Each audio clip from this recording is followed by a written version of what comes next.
Hi എൻ്റെ കൂട്ടുകാരെ, വൈകുന്നേരത്തുള്ള മീനൊക്കെ മേടിച്ച് വീട്ടിൽ വന്നപ്പോൾ ഉണ്ടല്ലോ അമ്മ പറയുകയാണ് ഈ പ്രാവശ്യത്തെ ആദ്യത്തെ ചക്ക കിട്ടിയിട്ടുണ്ടെന്ന്. ഇതാ കണ്ടപ്പോൾ തന്നെ ഒരെണ്ണത്ത് കഴിക്കാണ്ടിരിക്കുന്നതില്ല. ഞാനൊരു ചുള്ള എടുത്ത് തൊലിച്ച് കഴിച്ചു. അപ്പോൾ ഇന്ന് രാത്രിയിൽ ചക്ക വേവിച്ചത് മീൻ പൊരിച്ചതാക്കാമെന്ന് തീരുമാനിച്ചു. ഒരു കട്ടൻ ചായ കുടിച്ചിട്ട് ഞാൻ മീൻ എടുത്ത് വിട്ട് വെളിയിൽ കൊണ്ടുവച്ച് വെട്ടാൻ തുടങ്ങി കേട്ടോ. നമുക്കിവിടെ അങ്ങനെ ചക്കയൊന്നും കിട്ടാറില്ല, പ്ലാവൊന്നുമില്ല. അപ്പോൾ അപ്പുറത്ത് അമ്മയ്ക്ക് കൊടുത്താണ് കേട്ടോ ഇത്രയും ചക്ക. അപ്പോൾ ഇതാ മീനൊക്കെ വെട്ടി കഴിഞ്ഞിട്ട് കടുവൊക്കെ വറുത്ത് മീനൊക്കെ അടുപ്പത്താക്കാനുള്ള കലാപരിപാടിയിലാണ്. അരപ്പൊക്കെ ഒഴിച്ച് മീനൊക്കെ പറക്കിയിട്ട് വേവിക്കാനൊക്കെ ആയിട്ട് വെച്ചു.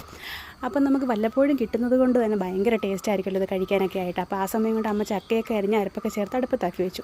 ഞാൻ കുളിച്ചിട്ട് വന്നിട്ട് കുഞ്ഞപ്പോനെ അങ്കനവാടിയിൽ ഹോംവർക്ക് എഴുതിക്കാനാണ് വിചാരിച്ചത്. ഹോംവർക്ക് എഴുതിക്കാനായിട്ട് അവിടെ ചെന്നപ്പോഴത്തേക്കുണ്ടല്ലോ ഇന്ന് രാവിലെ ഞാൻ സ്ലേറ്റ് പിടിച്ച് കൊടുത്തിട്ടുണ്ടായിരുന്നു. അത് തറ വീണ് ഒടിഞ്ഞു പോയെന്നുള്ള പരാതിയുടെ കെട്ടഴിച്ചു വിട്ടു കുഞ്ഞപ്പ് കേട്ടോ. അപ്പോൾ ആ സമയം കൊണ്ട് അമ്മ ചക്കയൊക്കെ അടുപ്പത്താക്കി തുടുപ്പ് വെച്ച് ഇതേപോലെ ഇളക്കുകയാണ്. ഇതേപോലെ ഇളക്കിയാൽ ചക്കയ്ക്ക് നല്ല ടേസ്റ്റ് ഉണ്ടാവുന്നതാണ് അമ്മയുടെ വാദം. ഇപ്പോഴും ഇതേപോലെയൊക്കെ ആരെങ്കിലും ചെയ്യാറുണ്ടോ? ഞങ്ങളിവിടെ ഇങ്ങനെയൊക്കെയാണ് കേട്ടോ. അപ്പോൾ ചക്കയും മീൻ പൊരിച്ചതൊക്കെ റെഡി ആയിട്ടുണ്ട്. ഞങ്ങൾ കഴിക്കാൻ പോകണം. അപ്പോൾ ഇത്രയും ഉണ്ടായിരുന്നുള്ള വീഡിയോ ഇഷ്ടമാണെന്ന് ലൈക്ക് ചെയ്യുക, ചാനൽ സബ്സ്ക്രൈബ് ചെയ്യുക. മറ്റൊരു വീഡിയോ നമുക്ക് വേറെ ദിവസം കാണാം കേട്ടോ.